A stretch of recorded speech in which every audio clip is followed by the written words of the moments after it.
Our next reaction from the top player when we're doing the shin-on-shin guard is we're going to go here, we're going to enter in, we get to this position, we feed the lapel quick, okay, before we can kick out their leg, start getting our second grip is they start to drop to this combat base and they're staying really low, really heavy, so it's hard for me to load them on top, okay?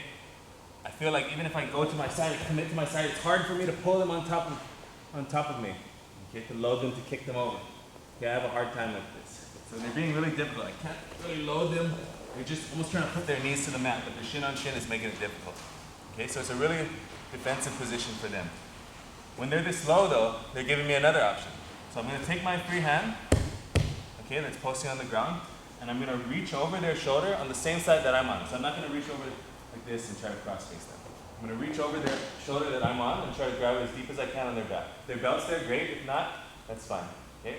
Nice and tight now. I'm going to close my elbow. And now, because I have this elbow over the back of her neck, it's going to be easier for me to load her over to the side. Okay? I'm going to fall over to my right side, keeping everything tight.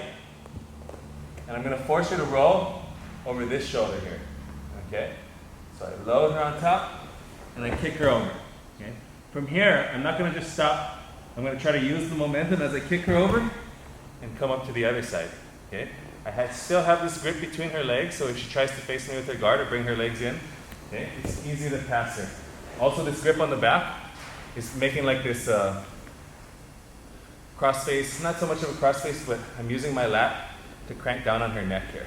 Okay, so it's really weird position. Her neck is getting compromised here, and also I have this nice grip turning her hips away. Okay? So I don't have a cross-face on her, but I do have a nice little smash on her head and her neck with my lats and my ribs here. Okay. From a different angle. Okay. We're here, we're fighting. I get in, I feed the lapel, but now she bases down. Okay, so if I try to load her like this, it's difficult. As soon as she gets down, she's giving me this range for me to reach over and grab onto her back. Okay. Now I start putting pressure down on her shoulder with my elbow. Okay, and I'm loading her onto me at the same time as I go to my right side. Kick her over, and I roll through. Okay, see how I have good pressure on her neck, and also a really good grip with this lapel to redirect her hips away from me. And then I can start bringing my knee in nice and tight against her hip, stabilizing here, nice and heavy, driving my chest, my stomach through towards her chest. Okay, and then once she settles down, then I can start to work on stabilizing the top position. Okay, yeah.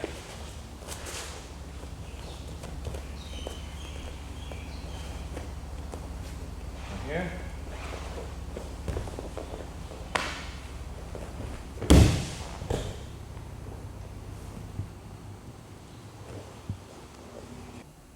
All right, guys, we're going to do one more technique. We're going to do the same sweep when the person bases down into that combat base and gets heavy. We're going to go for our sweep where we throw them over their shoulder. Okay, but we're going to try to attack their back now, depending on their reaction. I'm going to scoot in.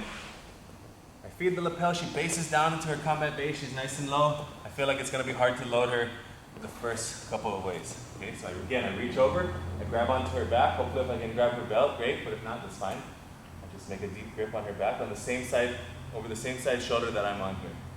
Okay, start putting pressure down on her with my elbow. And at the same time, I'm loading her just like before, and I fall to my right side. And I kick her over. Okay? A lot of times they're going to be flailing their legs around because they don't want me to clear over to the other side. Okay?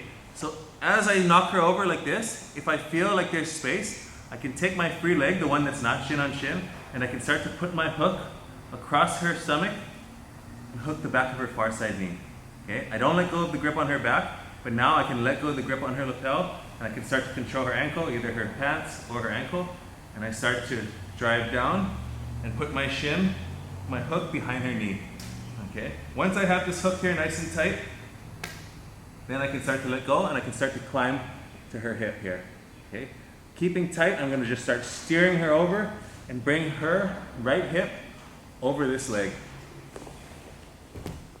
Okay? And now from here I can start to climb.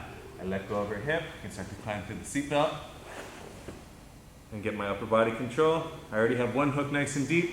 I have this nice little hook across her leg, twisting her up. Makes it easy for me to open up space and get my second hook. Okay? So again, let's go from a different angle here. Get here, I start feeding my sit-up guard, shin on shin. She bases down, I reach over the top, load her over, throw her over, okay? Her legs are flailing all over the place. That's actually giving me space. I can't jump to the other side, but I'm just gonna stay tight, feed my hook across, start pinching my knee. If I need to use this hand, I can let go of the lapel, start to feed it tighter behind her knee. See how I'm keeping it closed, keeping this hook strong. Now I can, the hand that was holding the lapel or feeding the ankle, climbs up to her far side hip, and I just start using this grip on her back and using this grip on her hip to start pulling her over to me, feeding her hip over my leg to the first hook nice and deep. Okay? From here I'm going to start to tighten up on the upper body control, and then I can work on getting my second hook once I make my seat go. Okay? Again.